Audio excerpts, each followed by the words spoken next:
નમસ્તે. આ પપ્પા એટલે પપ્પા એટલે ખાલી એક નામ? પપ્પા એટલે ખાલી એક દેખાવ? પપ્પા એટલે ખાલી એક પદ? પપ્પા એટલે ખાલી બાયોડેટામાં જોડવું પડતું એક નામ? ના ના, પપ્પા એટલે પરમેશ્વરના પુરાણો કરતાં પણ વધુ પ્રેક્ટિકલ, પ્રેરણાદાયક પુસ્તક. માને ઈશ્વર માની લેનાર સમાજ પપ્પાને પપ્પા જ સમજે, કારણ કે પપ્પાએ પોતાની જાતને એ કેટેગરીમાં નોમિનેટ કર્યા જ નથી. ખબરદાર જો આમ કર્યું છે તો આવવા દે તારા પપ્પાને, બધું કહી દઈશ.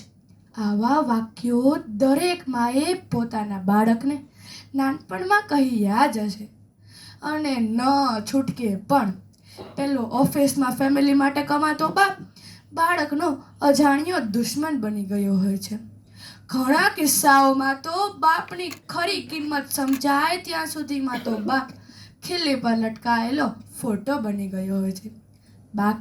બાકી પપ્પા તો એવા પરમેશ્વર છે જેને પામવા વ્રત, ઉપવાસ કે અઘરા શ્લોકના ગાન કરવા નથી પડતા. ઘરની બહાર નીકળતા ખાડો આવે ને પડી જવાય તો ઓ માં બોલાય છે, પણ અજાણ્યા જ રસ્તો ક્રોસ કરતા ટ્રક છેક પાસ આવી જાય તો ઓ બાપ રે જ સરી પડે છે. જે એ વાતની સાબિતી છે કે નાની નાની તકલીફોમાં તો માં યાદ આવે સાહેબ, પણ જીવનની અઘરી અને મોટી તકલીફોમાં તો બાપ જ યાદ આવે છે. આ પપ્પા એટલે રાત્રે જ્યાં સુધી ઘરે ન આવીએ ત્યાં સુધી સતત ચાલતો હિંચકાનો અવાજ. આ પપ્પા એટલે આપણને કદીએ ન પડવા દેતો સાયકલની સીટ પાછળથી પકડેલો મજબૂત હાથ. આખરે પપ્પા એટલે પપ્પા. બસ આમ જુઓ તો કશું જ નહીં, અને આમ જુઓ તો બધું જ.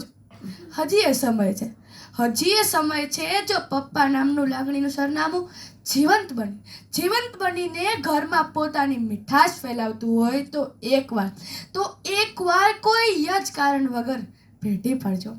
એ પપ્પા નામના પુસ્તકમાં એક સરસ મજાનું પાનું જોડાશે જે જીવનભર વાંચવું ગમશે. આભાર.